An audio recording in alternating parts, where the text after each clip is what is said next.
परम प्रभु Shri Arvind divine grace Shri Arvind पाठचक्र संचालिका श्रद्धेया अरश्री जहा उपरे माँ दीर्घ दिन धरी बड़ दायित्व दे आछंती सम्मानस्पद मोर समस्त अपा भाई माने अवसाद बात इंग्राजी रे कहती डिप्रेशन ए शब्दटी विषय रे किछि धारणा आम मानकर अछि। ए शब्दटी गोटे व्यक्ति भितर सीमाबद्ध है कि नहीं या सामाजिक स्तर रे राष्ट्रीय एवं अंतरराष्ट्रीय स्तर रे तार आस्थान जमी बसची से विषयटी को आम माने आलोचना भितर रखिछंती कहीं ना ता उपरे दिव्यजननी माँ परम प्रभु श्री अरविंद अनेक कथा मध्य कहिछंती एवं आ गोटे कथा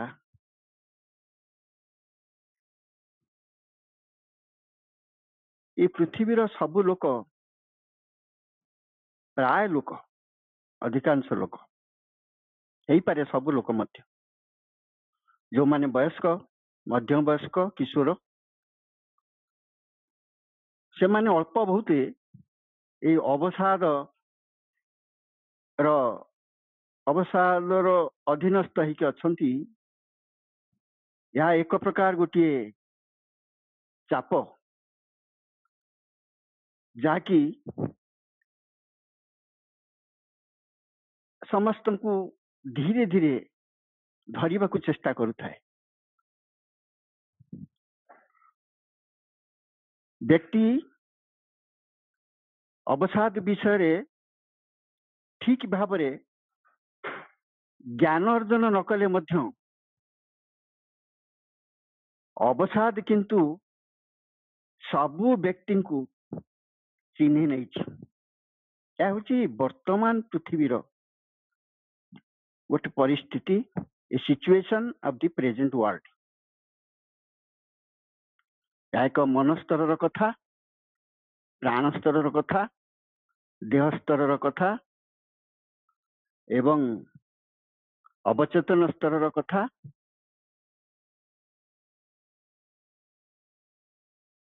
मनुष्य जते बेले कार्य करे सेते बेले से कार्य पश्चात रे किछि फल लाभ करिवार आशा बांधी रखि थाए एवं से आशानुरूप फलटीए पाइबा पई मध्य अपेक्षा करि थाए। जदि ताहा न मिले कृषक जमी रे चाष करुची तार लक्ष्यटी अच्छी एई भली किछि फसल आमदानी करिवो। जने व्यवसाय करछि से भी किछि लक्ष्य रखिछि एई भली किछि लाभ से पाइबो। जने शिक्षा दान करछि तार गोटे लक्ष्य से रखिछि जे अधिक रु अधिक ता शिक्षा किपरि फलप्रद हबो। एई भली भाबरे प्रत्येक व्यक्ति एई भली किछि कर्म माध्यम रे फल आशा करिथांती। जदिओ निष्काम कर्म कथा समस्ते जानिछंती कामना रहिबनी किंतु कर्म करिवा ताहा समस्तଙ୍କ पाखरे पहुंची पारिनी। ताहा पहुंची सेई मानक पाखरे जो माने अभ्यास करछंती ता जीवन रे ताको प्रतिफलित करछंती। तेणु कर्म पश्चात रे गोटे कामना वासना बा फल पाइबार इच्छाटे आशाटे समस्तଙ୍କ भितरे थाए। जदि सेटा न मिले ताले ते हतोत्साहित हो जाए। मन भितर तार गोटे दुख आसे ते हतोत्साहित बा डिस्करेज से हो जाए। किंतु जो माने डिस्करेज हुअन्ति नाही बा हतोत्साहित हुअन्ति नाही, न मिलिबा सत्वे लाभ करिबा लाभ न करिबा सत्वे जो माने हतोत्साहित न हुअन्ति से माने गोटे बड़ काम करिथांती, गोटे गुरुत्वपूर्ण कार्य से माने करिथांती। किंतु प्रायतः आम माने साधारण व्यक्ति माने हतोत्साहित होइथांती। या द्वारा कौन हुए ना, हतोत्साहित हवा द्वारा तांको भीतरर जो शक्ति थाए ता कमी जाए, मनोबलटी कमी जाए, शक्ति कमी जाए। मनर शक्ति भी अच्छी, प्राणर शक्ति भी अच्छी, ये सब गुड़िक टिके धीरे धीरे कमी जाए। यही जो शक्ति ह्रास हुए, यही शक्ति ह्रास को तुलना करा जाइछि। श्री अरविंद तुलना करके लिखिछन्ति तपभंग। पुरातन काल रे, प्राचीन काल रे योगी ऋषि मुनि माने बन जंगल रही तपस्या करथुले बा निघंस अरण्य भितरे एकुटिया रही तपस्या करुथुले। बेले बेले सेमानकर तपस्या मध्य भंग होउथुला बा कहानी रे अछि इंद्रदेव आसी ताकू भंग कर दउथुले। एई भली भाबरे ये तपभंग शब्दटी रहिछि। ये तपभंग संगे तुलनीय बोली से कहिछि। कौनसी कारण जोगु हतोत्साहित हवा, निज भीतर शक्ति ह्रास करिवा, या द्वारा व्यक्तिर अनेक गुड़ा क्षति होता है। जमती जड़े ऋषिकर तपभंग होता है, ता कारण होची तपभंग अर्थटी मीनिंगफुल एई जे आउ थरे नुआ करी तपस्या करने को होतुला। थरे भंग होला माने आरंभ रु पुणी थरे तांको उठी से स्तर पर्यंत जीवा पड़ुला।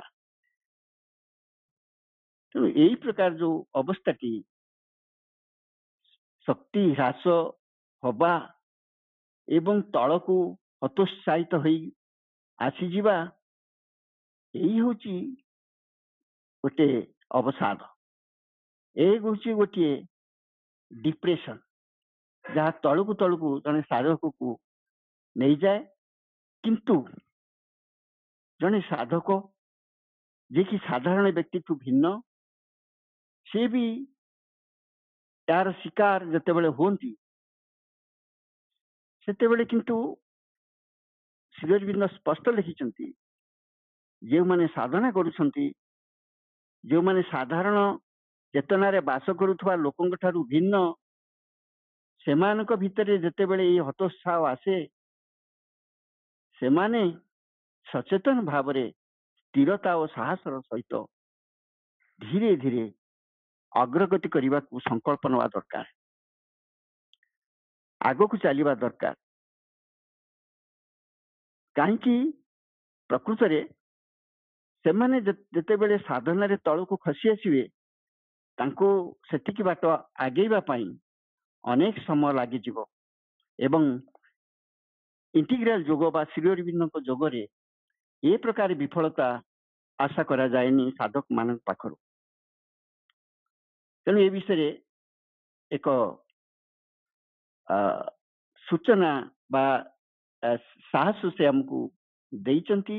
आम अजाणतरे आमे माने मध्य जो माने साधना करछंती, कौनसी कारणरू कौनसी परिस्थिति रे पड़ी अवसादर मध्य शिकार होइथांती, ता होची एक प्रकार हतोत्साह। यह साधक पाई थाए, साधारण व्यक्ति क्षेत्र रे मध्य आसी थाए। जने साधक दि प्रकार जीवन बंचु थाए, तार गोटे अंतर जीवन थाए, गोटे बाह्य जीवन थाए। ये उभयटे से गढ़ी उठुए, भितरे से बढ़ी उठुए। बढ़ी उठा माने सचेतन होकर अग्रगति करवा, भितरे बढ़ी उठुए एवं बाह्य जीवन में मध्य तार से मध्य बढ़ी उठुए। किंतु जो माने साधारण जीवन यापन करुछंती, those who are in ordinary consciousness, साधारण जीवन भितरे जो माने बंचिचंती, साधना कौन से माने जानी नांती, भगवान को ऊपर भगवान को धरी जीवन बंचीबार सुजोग एपर्यंत भी मिली ना। से माने बाह्य जीवन विषय ସଚେତନ ଥାନ୍ତି। ବାହ୍ୟ ଜୀବନରେ କେମିତି ବଞ୍ଚିବା, କାମ କରିବା, କୌଣସି ଭଲ ମନ୍ଦକୁ ନେଇକି ଚଳିବା, ଏଇ ବିଷୟରେ ବେଶୀ ବ୍ୟସ୍ତ ଥାନ୍ତି। ଆଉ ଅନ୍ତର୍ଜୀବନ ବିଷୟରେ ବହୁତ କମ ଲୋକ କିଛି କିଛି ସଚେତନ ଥାନ୍ତି, ସାଧକ ମାନଙ୍କ ଭଳି ନୁହଁ। ସାଧକ ମାନେ ଉଭୟଟିରେ ସଚେତନ ଥିଲା ବେଳେ ସାଧାରଣ ବ୍ୟକ୍ତି ବାହ୍ୟ ଜୀବନରେ ବେଶୀ ସଚେତନ ଥାନ୍ତି। କିନ୍ତୁ ଉଭୟ এই ଅବସାଦର ଆକ୍ରମଣର ଶିକାର ହେଇଥାନ୍ତି, ଅଳ୍ପ ବହୁତ ହେଇଥାନ୍ତି। ଏଇ କଥାଟା ଆମକୁ ଜାଣିବାକୁ ପଡିବ। ସାଧାରଣ ଭାବରେ ଯେତେବେଳେ ପ୍ରତୀକ୍ଷିତ ଗୋଟିଏ ଫଳ ଆମେ ପାଆନ୍ତି ନାହିଁ ବା ତାହା ସନ୍ତୋଷଜନକ ହୁଏ ନାହିଁ, କିମ୍ବା ଆମେ ଆଶାର ବିପରୀତ ଭାବରେ ତାହା ଘଟିଯାଏ, ସେତିକି ବେଳେ ଅବସାଦ ସହଜରେ ଆସିଥାଏ। ସେ ଯାହା ବି ହଉ, এই ଅବସାଦଟି ସଂଜ୍ଞା ନିରୂପଣ କରିବା ବହୁତ କଷ୍ଟକର। କିନ୍ତୁ ଏହା ଏକ ପ୍ରକାର ଗୋଟିଏ ଚାପ, ଯେ କି ଉଠୁଥିବା ଗୋଟେ ଚେତନାକୁ ତଳକୁ ଚାପି ଦେବାକୁ ଚେଷ୍ଟା କରୁଥାଏ। ମନ ସ୍ତରରେ ହଉ, ପ୍ରାଣ ସ୍ତରରେ ହଉ, ସେ ଚାପି ଦେବାକୁ ସେ ଚେଷ୍ଟା କରୁଥାଏ ଏବଂ ଚେତନାକୁ ସେ ନିମ୍ନଗାମୀ ମଧ୍ୟ କରିଦିଏ, ଆଉ ଶକ୍ତିକି ମଧ୍ୟ କମେଇ ଦିଏ। ବିରୋଧୀ ଶକ୍ତି ପ୍ରତି ଯୋଉମାନେ ଆମକୁ ବିରୋଧୀ ଶକ୍ତି ମାନେ ଆମେ ବୁଝିବା, ଯାହା ଯେତେବେଳେ କିଛି ଅପୋଜିଂ ଫୋର୍ସେସ୍ ଆମର ଅଗ୍ରଗତିକୁ ସହିପାରନ୍ତିନି, ଗୋଟେ ପ୍ରତିବନ୍ଧକ ଭାବରେ କୌଣସି ଗୋଟେ ରୂପ ମାଧ୍ୟମରେ ଆସି ଆମ ଆଗରେ ଠିଆ ହେଇଯାନ୍ତି, ସେଇଭଳି ଗୋଟିଏ ପରିସ୍ଥିତିକୁ ସେ ସୃଷ୍ଟି କରିଦିଏ। ତେଣୁ ଚେତନା, ଶକ୍ତି, ଆମ ପରିବେଶ, ଏ ତିନୋଟି ଯାକ ଉପରେ ପ୍ରଭାବ ପକାଇଥାଏ। ଅବସାଦ, ଡିପ୍ରେସନ କରିଥାଏ। ଯେକୌଣସି ସ୍ଥିତି ହଉ, ଯେକୌଣସି ସ୍ଥିତିରେ ବର୍ତ୍ତମାନ ଯୋଉ ଜୀବନ ଧାରାଟି ଚାଲିଛି, ଆମେ ତ ତାକୁ କଳନା କରିପାରିବା ନାହିଁ। କେଡ଼େ ବଡ଼ ପୃଥିବୀ, ତା ଭିତରେ କେତେ ଗୁଡ଼ିଏ ଦେଶ, କେତେ ପ୍ରକାରର ଧାରାର, ସଂସ୍କୃତିର ଏବଂ ଲକ୍ଷ୍ୟର ଜୀବନ ଯାପନର ବାଟ ଶୈଳୀ ତାଙ୍କ ସମ୍ମୁଖରେ ରହିଛି, ତାକୁ ବି ଆମେ ସମସ୍ତେ ଭଲ ଭାବରେ ଜାଣିନାହୁଁ। କିନ୍ତୁ ଶିଳ୍ପ ବିପ୍ଳବ କଥା ଇତିହାସ ଯଦି ଦେଖିବା, ଶିଳ୍ପ ବିପ୍ଳବ ଆହୁରି କେତେ ଗୁଡ଼ିଏ ଅଛି ଐତିହାସିକ ପଏଣ୍ଟରୁ ବିଚାର କଲେ। ତା ପୂର୍ବରୁ ବ୍ୟକ୍ତିମାନେ ନିଜ ହାତରେ କଠିନ ପରିଶ୍ରମ କରୁଥିଲେ, ଦି ପଇସା ରୋଜଗାର କରୁଥିଲେ, ସାଧାରଣ ଜୀବନ ଯାପନ କରୁଥିଲେ। କିନ୍ତୁ ଯେତେବେଳେ ଶିଳ୍ପ କ୍ଷେତ୍ରରେ ଗୋଟେ ନବଜାଗରଣ ସୃଷ୍ଟି ହେଲା, ଶିଳ୍ପ ବିପ୍ଳବ, ଇଣ୍ଡଷ୍ଟ୍ରିଆଲ ରେଭଲ୍ୟୁସନ, ଏଇସବୁ ଆସ୍ତେ ଆସ୍ତେ ପାଶ୍ଚାତ୍ୟ ଜଗତରେ ମୁଣ୍ଡ ଟେକିଲା। ସେତେବେଳେ ଯନ୍ତ୍ରପାତିର ବହୁଳ ବ୍ୟବହାର ଆସ୍ତେ ଆସ୍ତେ ଦେଖାଦେଲା। ମଣିଷ ଅଧିକ ବସ୍ତୁ ଓ ସମ୍ପର୍କରେ ଆସିଲା। ତାମାନେ ବସ୍ତୁ ସହିତ ତାର ଯୋଉ ରିଲେସନ, ସମ୍ପର୍କ, ତା ଦୃଢ଼ତର ହେଲା, ଅଧିକ ଟଙ୍କା ବି ରୋଜଗାର କଲା, ଅଧିକ ନାମ ବି କମେଇଲା, ତାର ସୋସିଆଲ ଷ୍ଟାଟସ ମଧ୍ୟ ବଦଳିଗଲା। ତେଣୁ ସେ ଆସ୍ତେ ଆସ୍ତେ କଣ ନା ବେଶୀ ବହିର୍ମୁଖୀ ହେଇଗଲା, ବାହାର ଆଡକୁ ତା ଚିନ୍ତାଧାରା ବଢିଲା। ଏଇ କାରଣ ଗୋଟେ, ସେଇ ଦିନ ଠାରୁ ଆସ୍ତେ ଆସ୍ତେ ଅର୍ଥ ବଢେଇବା, ପ୍ରତିପତ୍ତି ବଢେଇବା, ପ୍ରାଧାନ୍ୟ ବଢେଇବା, ଅନ୍ୟ ଦେଶକୁ ଶାସନ କରିବା, ଅନ୍ୟ ଦେଶରୁ ଯାହା କିଛି ଭଲ ମନ୍ଦ ଅଛି ତାକୁ ନେଇକି ଚାଲିଯିବା, ଏଇ ପ୍ରକାର ଭାବଧାରା ଗୁଡା ଧୀରେ ଧୀରେ ଧୀରେ ଧୀରେ ଯାହା ଆମର ବାହ୍ୟ ଜୀବନର ଧାରଣା, ପ୍ରାଣିକ ଗତିବୃତ୍ତି, ମାନସିକ ଗତିବୃତ୍ତି କିଛି, ଏଇ ସବୁ ଦ୍ଵାରା ପରିଚାଳିତ ହେଇକି ଗୋଟେ ଅସ୍ଥିର ଅବସ୍ଥାରେ ବର୍ତ୍ତମାନର ପୃଥିବୀ ଆସିକି ପହଞ୍ଚିଛି।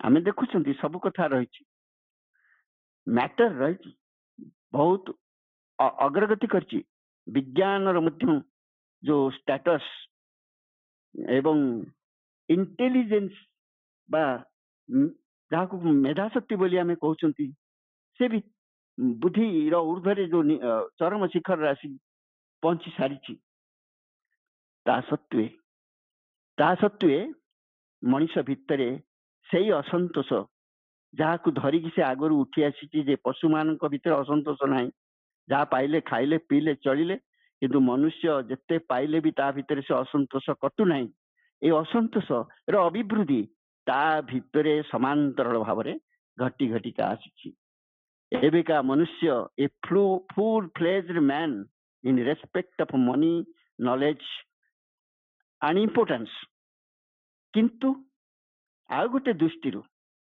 से फुल फ्लेज्ड होची तार डिससाटिस्फैक्शन बा असंतोष भीतर तेने जो असंतोष सहित यही अवसादर गोटे संपर्क जिते असंतोष भाव आसो थाउ ज्ञान थाउ धन थाउ व्यक्ति थाउ क्षमता थाउ सब किछि थाउ किंतु भितर जदि गोटे असंतोष रहिला ताहेले अवसाद ही निश्चय से अवसादर द्वार को खोलीदेव आसो तेणु वर्तमान किशोर मान समग्र पृथ्वी रे वर्तमान जुगर कथा किशोर मान आरंभ कर लक्ष्य करवा वृद्ध वयस्क मान पर्यंत ये समस्ते होती अवसादर अल्प बहुत शिकार अवस्था गोटे साधारण अर्थ एमती बुझा जाई पारे अवसाद को जदि आम टिके साधारण भाव में बाह्य भाव टे बुझा एमती भाव जदि आम आलोचना करवा जे मनुष्य प्रत्येक मनुष्यर गोटे साधारण मानसिक स्थिति थाए कारण मनुष्य ताकू कहीं कहुई ना मन तार श्रेष्ठ इन्स्ट्रुमेंट ताकू धरिकी मनीष तार नामटी को बजाई रखी मन द्वारा से सब किछि कर तार विकास करुच्ची से लाभवान हो तार जो मानसिक स्थिति अच्छी यहाँ कौन समस्त पाखे समान अवस्था न था भिन्न भिन्न मनीषकर भिन्न भिन्न मानसिक स्थिति सब रही था कारण ये मनीष माने साधारण चेतना रे बास करता दी प्रकार चेतना अच्छी गोटे साधारण चेतना ऑर्डिनरी कॉन्शियसनेस गोटे हायर कॉन्शियसनेस जहाँ हूँ आध्यात्मिक चेतना आम मस्तकर ऊर्ध्वे रही आम अंतर हृदय गभीरतम स्थान रही किंतु से स्थान को जदि आम जाई न पारिबा ताले गोटे साधारण मनीष भली ए मन बुद्धि निकट रे रही गोटे साधारण चेतना रे आमे बास करिबा गोटे ऑर्डिनरी कॉन्शियसनेस भितर आमे साधारणतः अछंती अल्प केते जन हायर कॉन्शियसनेस भितर बा साधना करूछंती भगवान को पाई जीवन उत्सर्ग करछंती भगवान को कार्य करछंती एक भगवान को चरण रे समर्पण करिबा से करी जीवन बंचुछंती परिपूर्णतार लक्ष्य पथरे से चलुचंती एमानक संख्या बढ़ी नहीं कम अच्छी if you shall see what none at understands Savitri से धारी अल्प केते जन देखुचंती अनुभव करुचंती से पथरे चलुचंती समस्ते नुहे तेणु साधारण चेतना रे बहु लोक जो माने बास करुचंती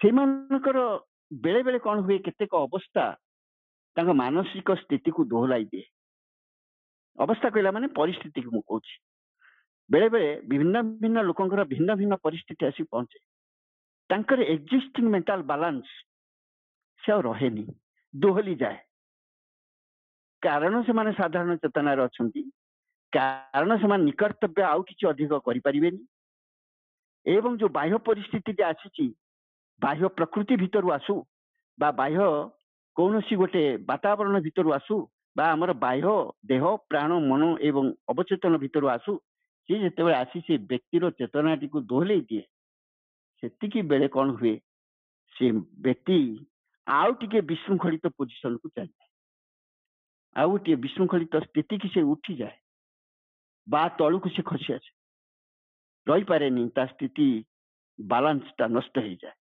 ଯଦି ଉପରକୁ ଯାଏ ତା ବିଶୃଙ୍ଖଳିତ, ଯଦି ତଳକୁ ଆସେ ତା ବି ବିଶୃଙ୍ଖଳିତ। ଏଇଭଳି ଯେତେବେଳେ ଘଟେ ଏଇ ଏଇ ଜିନିଷଟିକୁ କୁହାଯାଏ ଅବସାଦ, ଯାହାକି ବାରମ୍ବାର ବାରମ୍ବାର ଅନେକ ସମୟ ଦୀର୍ଘ ସମୟ ତାର ଚାପଟିକୁ ପ୍ରୟୋଗ କରି ମଣିଷଟିକୁ ହଇରାଣ କରିଥାଏ ବା ମଣିଷଟିକୁ ତାର ଫଳର ଶିକାର ତାର ଆକ୍ରମଣର ଶିକାର ହେବାକୁ ଦେଇଥାଏ। ତେଣୁ it differs from person to person, country to country, ଏଇଭଳି ଭାବରେ ସବୁ ରହିଛି। ଯଦି ତା କାରଣ ଆମେ ଖୋଜିବା, ତା କାରଣ ବିଷୟରେ ଏମିତି ବି କେତେକ ତାକୁ ଗବେଷଣା କରିକି ବି କହିଛନ୍ତି ଯେ ଗୋଟେ ହଉଛି ଫ୍ୟାମିଲି ବ୍ୟାକଗ୍ରାଉଣ୍ଡ, ପାରିବାରିକ ଇତିହାସ। ଯଦି ପାରିବାରିକ ଇତିହାସ କହେ ସେମାନଙ୍କ ଭିତରେ ଏଇଭଳି କିଛି ଆଗରୁ ଘଟଣା ମାନ ଅଛି, ହୁଏତ ତାର ପ୍ରଭାବରେ ଏଇ ଅବସାଦ କାହାକୁ ଧରି ପାରିଥାଏ। ଆଉ ଗୋଟେ ହଉଛି ଦୀର୍ଘ ଦିନ ଧରି ଜଣେ ଅସୁସ୍ଥ ହେଇକି ପଡି ରହିଲା, ଫିଜିକାଲ ଇଲନେସ ଯାହାକୁ ଆମେ କହୁଛନ୍ତି, ବା ତାର ଯୋଉ ହେଲ୍ଥ ପ୍ରୋବ୍ଲେମ କିଛି ରହିଲା, ହେଲ୍ଥ ଇସ୍ୟୁଜ କିଛି ରହିଲା, ଯେତେ ଯାହା ଔଷଧ ଖାଇଲେ ସେ ଭଲ ହଉନି, ୟାର ପ୍ରଭାବରେ ତା ମନ ଉପରେ ପଡେ।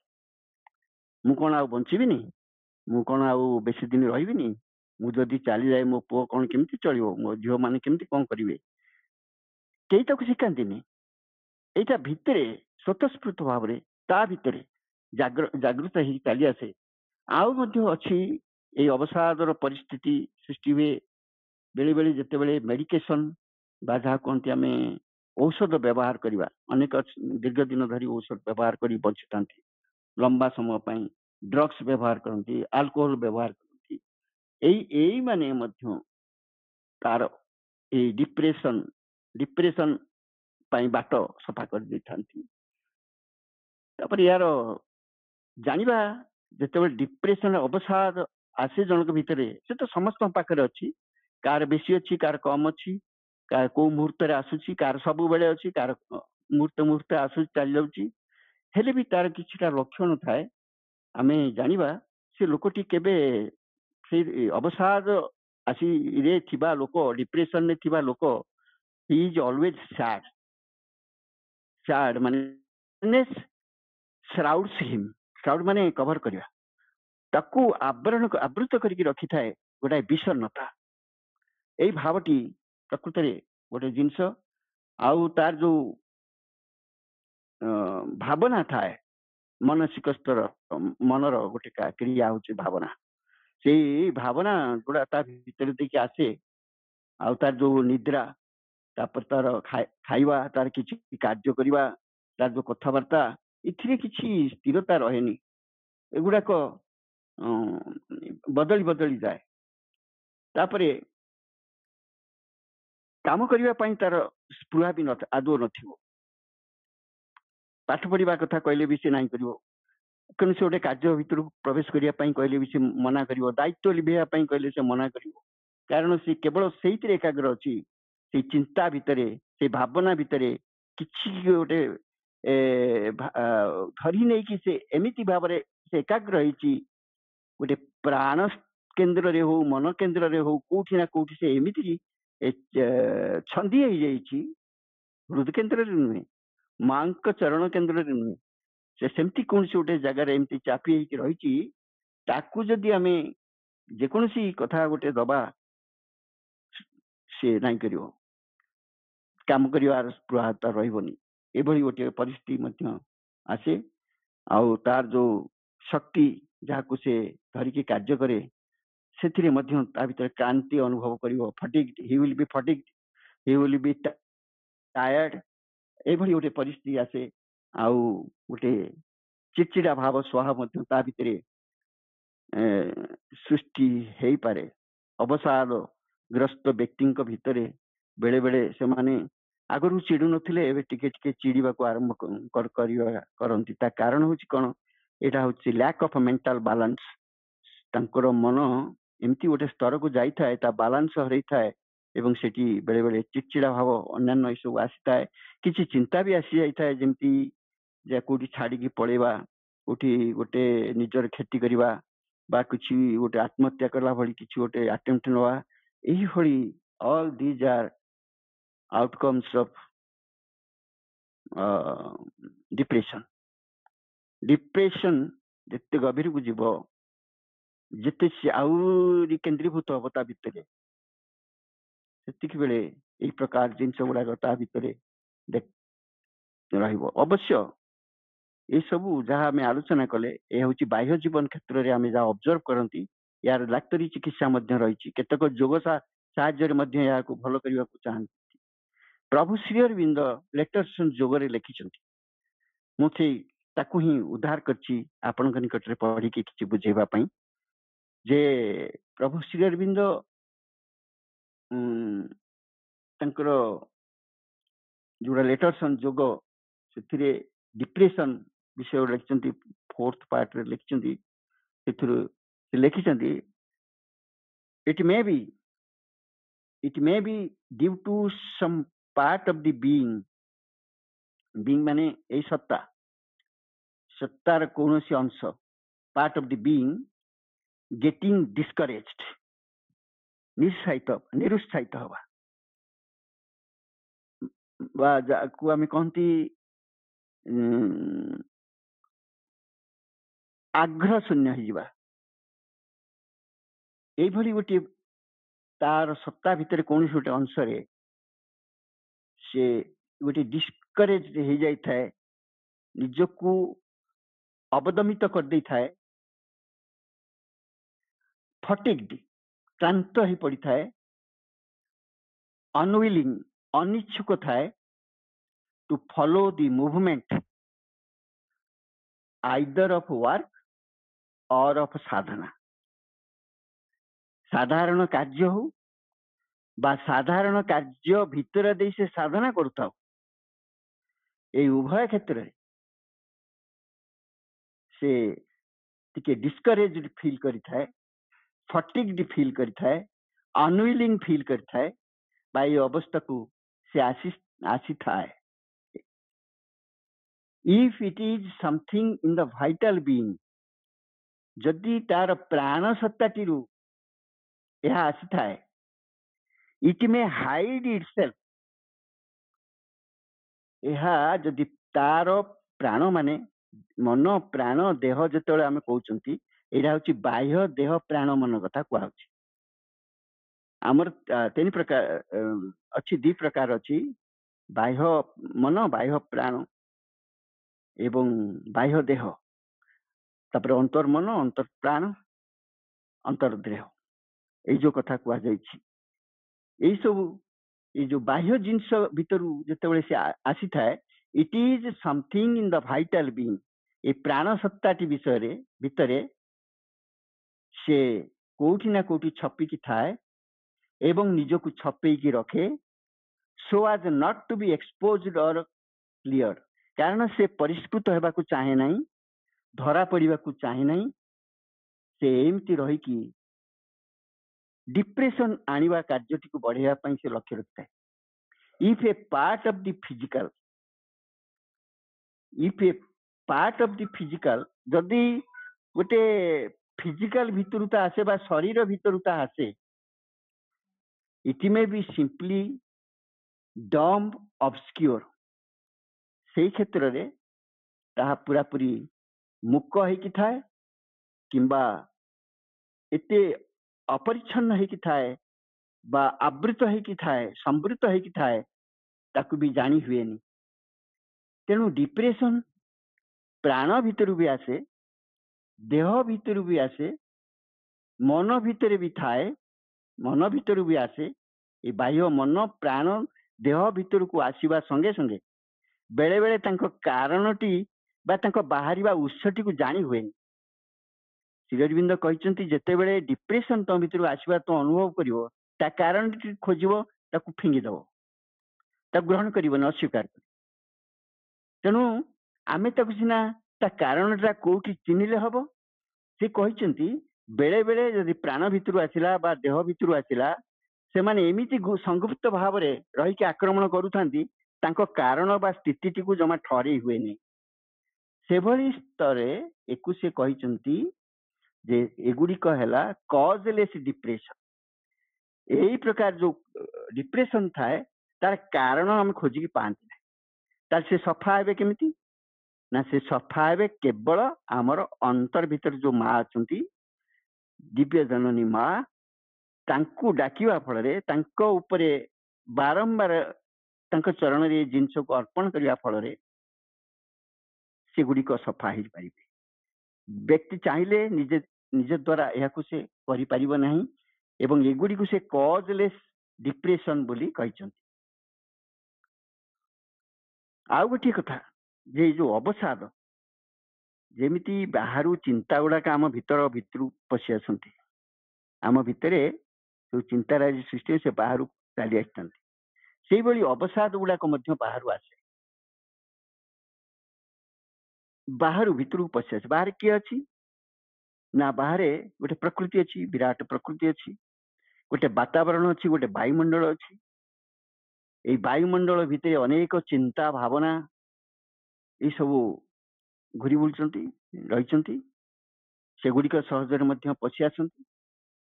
ये अवसाद सृष्टि करने भली जो जिनस गुड़िक एगुड़िक बाहर आम भीतर पशि आसती, बाह्य परिवेश रु बाह्य प्रकृति रु ये सब पशि आसती।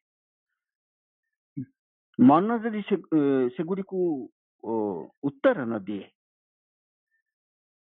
मो कहया कथा हूँ जदि बाहर गोटे आम जन को निंदा करने को आरंभ कले, जदि निंदा करने को आरंभ कले केते निंदा करने आम पाखरे व्यक्ति जो जन को निंदा कला आम से सांगे सांगे ताकू भी निंदा करदे, ताले से जो प्रकार जो भाइब्रेशन थी आम पाखरे बंधु वायुमंडल भीतर को छाड़देला, सी आसिक आम भितर पशिगला, आम भितर पशिकी तापर से कौन कला ना आम पार्टी भितर देखिए से निंदाटा को पुणी रिपीट करेला। किंतु आमे तो सही टाइप रो लोक नुहंती, जिते आम घर को आसवा आम भितर गोटे अनुताप सृष्टि है। मु भाविली मु कहीं से लोकटा को निंदा कली, सी तो कला कला मु कहीं निंदा कली, मु कहीं निंदा कली, यही जो अनुताप जे पर्यंत परिष्कृत न होइछि से पर्यंत डिप्रेशन आसिक आम भितर क्रिया करे। तेणु बाहर रु आसुथिबा केते गुड़िए कारण आम भितर अवसाद भी सृष्टि करथांती। आमर मन जदि से गुड़ी को उत्तर न दिए, मन कहला माने आमे बुझीबा मन गोटे खाली गोटे लिमिटेड मीनिंग नुह। मन कहले श्री अरविंद लिखिचंती परिष्कार भाव में मेंटल माइंड, मेंटल माइंड मान जोड़ा माइंड प्रॉपर बोली कहउचंती, मेंटल माइंड ता तळकू रहिला वाइटल माइंड, ता तळू रहिला फिजिकल माइंड, ता तळू रहिला सबकॉन्शियस माइंड, ऊपर को मध्य आवरी माइंड रो भूमि मान अछि। कि तळ गुडा काई कुआइची ना, तळ गुडारे अवचेतन अवचेतन स्तर रु माइंड पर्यंत यही भूमि गुडारे अवसाद आसी थाए प्रवेश करिया पाई। ऊपरे तो गोटे आध्यात्मिक जगतर भूमि अच्छी, सेठी अवसादर किसी प्रभाव ना। से माइंड कहला माने यही प्रकार माइंड जो माने अच्छंती तले तार अर्थ भी रही। मन माइंड तलू जो रहा आम बुझा भाइटाल माइंड, भाइटाल माइंड माने मन जिते बड़े प्राणर डोर देकी चिंता करे देखे ताको हम भाइटाल माइंड कहवा। सी जिते बड़े शरीर डोर देकी देखे चिंता करे निम्न जिनस गुड़ाक विषय बांधी ही जाए, छंदी ही जाए, ता पछरे गोड़ाए, ता विषय भावे, ताकू हमें कहते फिजिकल माइंड। आ सबकॉन्शियस माइंड मान तो आहरी तले जहाँ जन्म जन्मांतर साइटा होकर रही, यही सबुरु अच्छी छपिकी थिबा अवसाद आसे, बाहर आसे, आम भितर क्रिया करी जाए। तेणु जहाँ भी हो अवसाद जो आसू ताकू तड़िकी बाहर करदे कथा हूँ जन सचेतन व्यक्तिर बा साधनार लक्ष्य।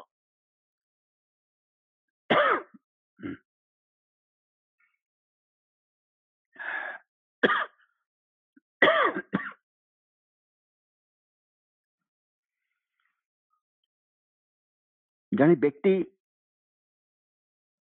अवसाद मुक्ति पाई डाक्तर पाखक दौड़ ना माँ पाखरे सचेतन भाव प्रार्थना करिवो। एही होची वर्तमान समय निष्पत्ति। जने तार समाधान निज भितर खोजिवो ना बाहर जीवन आहुरी बाहर को जाई से खोजी चलियो। श्रीमा श्री अरविंद जहाँ कहती ता होची अवसाद जेहेतु बाहर आसी आमे सचेतन रहिबा जेपरी एभली किछि आम भितर को न आसु जहाँ आम भितर गोटे अवसाद सृष्टि करिवो।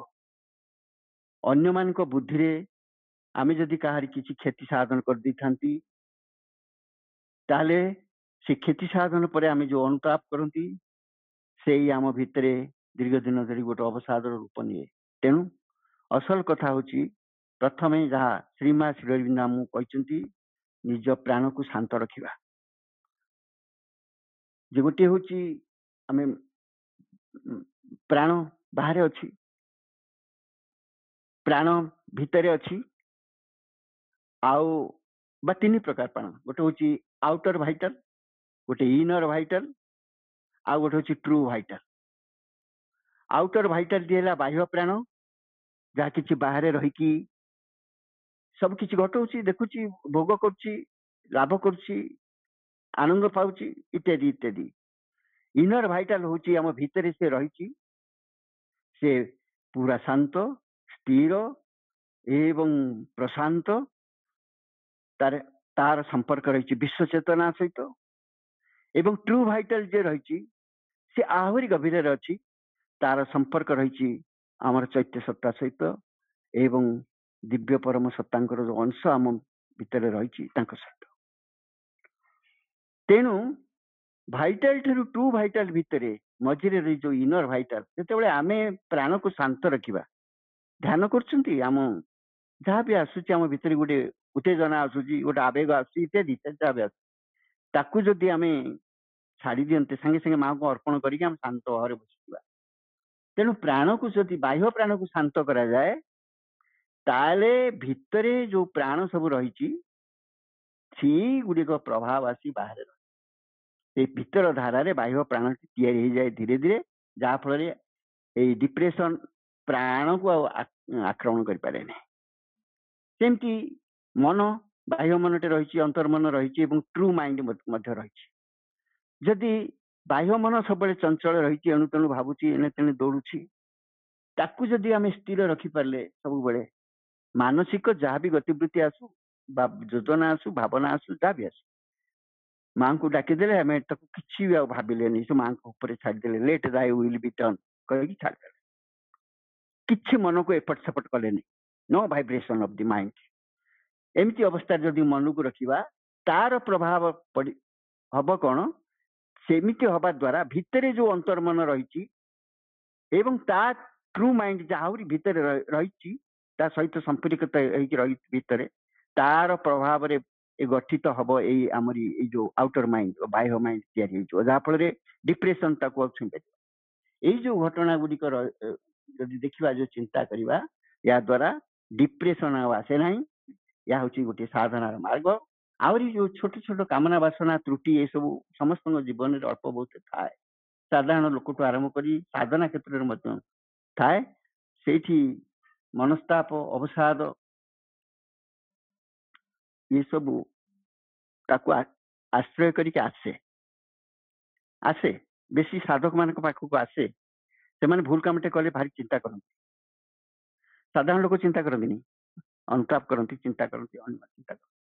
तेणु यही सब जिनस जोड़ा रोचे या द्वारा छोट छोट कामना बासना त्रुटि जहाँ आसूची ताकू आ बढ़ेवा दबानी ताकू सेठू मूलोत्पाटन करदे उचित कारण से दिने ना दिने पुणी यही बड़ बड़ डिप्रेशन को आम कति नहीं आसो आ विरक्ति असंतोष यही जो भावना युवाक साधारण कथा आम भितर ताकू भी आम के आम भितर आवाकू दबा ना। मोट उपर श्री अरविंद प्रत्याख्यान उपर गुरुत्व देइछंती जे अवसादर जो कारण गुड़िक आम दृष्टिगोचर होची ताकू आमे बाहर करदे। राजा दशरथ पश्चाताप करके प्राण त्याग करते पश्चाताप एते बड़ राजा तंकर नथिला कौन सब थिला किंतु से जो भूल टी करथिले तांको जीवन में मनर बुद्धिशक्ति द्वारा विचार न करी आत्मशक्ति द्वारा विचार न करी से प्राणर गोटे उद्दीपन उत्तेजना जिते एस बोली स्त्री कही जाफल श्रीराम को 14 वर्ष वनवास करने को पड़ा जड़े राजा भितर जदि पश्चाताप आसी मु जानी अवश्य भल भाव जदि आसी थाए मृत्यु पर्यंत नहीं जाइए तेणु पश्चाताप हो बा विपरीत अवस्था हो एथिरे अति व्यथित हवा उचित नुहे सांगे सांगे मां चरण तले अर्पण करने पड़ो एवं टर्न टुवर्ड्स द डिवाइन यही कथाटी आमको मन रखिकी जावाकू पड़ो श्रीअरविंद लिखिं आउ समय हो गलानी तेरे श्रीअरविंद जहाँ लिखिं मुझे आपण मान आगे पढ़ी दूची गोटे कथा से लिखिं the rule in yoga is not to let the depression depress you जोगर नियम है जे डिप्रेशन आहरी तुमको डिप्रेस करू यह नुहे डिप्रेशन आहरी तुमको डिप्रेस कर दो यह जोगर नियम नुहे to stand back from it जोगर नियम है आमे निजको ताठू दूरी नवा अलगा करदे निज ठारू जो डिप्रेशन टी आमको आसिक कबलित कर निजको दूरी नवा जमती सहित मोर किसी संबंध ना ऑब्जर्व इट्स कॉज तार कारण को भल भाव लक्ष्य करवा यदि मां कृपा थाए कारण सहज धरा पड़ जाए एंड रिमूव द कॉज से कॉज टाक नो बोली कहीदवा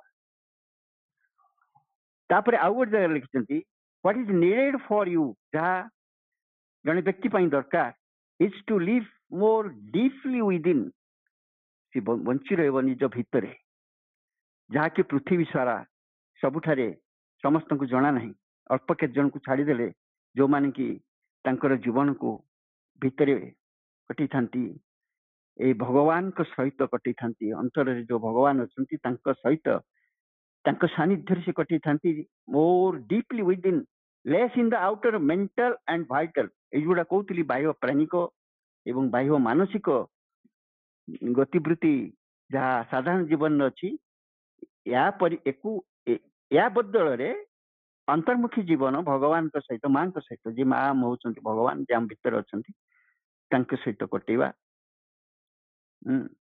किंतु बाहर जदि आम कटेवा माँ को डाकुवा बेस समय बाहर कटुवा ताले एगुड़िक एक्सपोज हो डिप्रेशन आड़ को डिप्रेशन पुणी प्रवेश करने को चाहिए द इनमोस्ट साइकिक बीइंग आम भीतर अति सत्तार गभीरतम प्रदेश अच्छा द इनमोस्ट चैत्य सत्ता is not oppressed by them सी किसी संपर्क ना डिप्रेशन सहित किसी संपर्क ना से यार बहु दूर बहु ऊर्धे it stands in its own closeness to the divine चैत्य सत्ता सब बेले भगवान अति निकटतर अच्छा and sees the small surface movement एवं बाह्य जीवन में जहाँ जहाँ घटना मान सब घटे सेगुड़ा को से भावती जे foreign to the true being यथार्थ सत्ता ठारू सत्तार माने विदेशी बाहर आसे बाहर को चली जाए तेणु चैत्य सत्ता डिप्रेशन सहित किसी संबंध न थाए जदि जड़े व्यक्ति जीवन में चैत्य सत्ता सहित संबंध जोड़ी दिए द्वारा परिचालित हुए सम्मुख को आने एवं द्वारा निजर देह प्राण मन को परिचालित होउथवार से अनुभव करे उपलब्धि करे मां कृपा उपरे निजक समर्पित कर रखे ताले धीरे धीरे से चैत्य द्वारा परिचालित होवार अनुभव कर प्रकृत में देखिपर जे डिप्रेशन भी तापाई फरेन हो जाती तेणु आहरी भी अनेक कथा रही समय भाई भौणी मैंने होगला समस्त को धन्यवाद नमस्कार वंदे मातरम।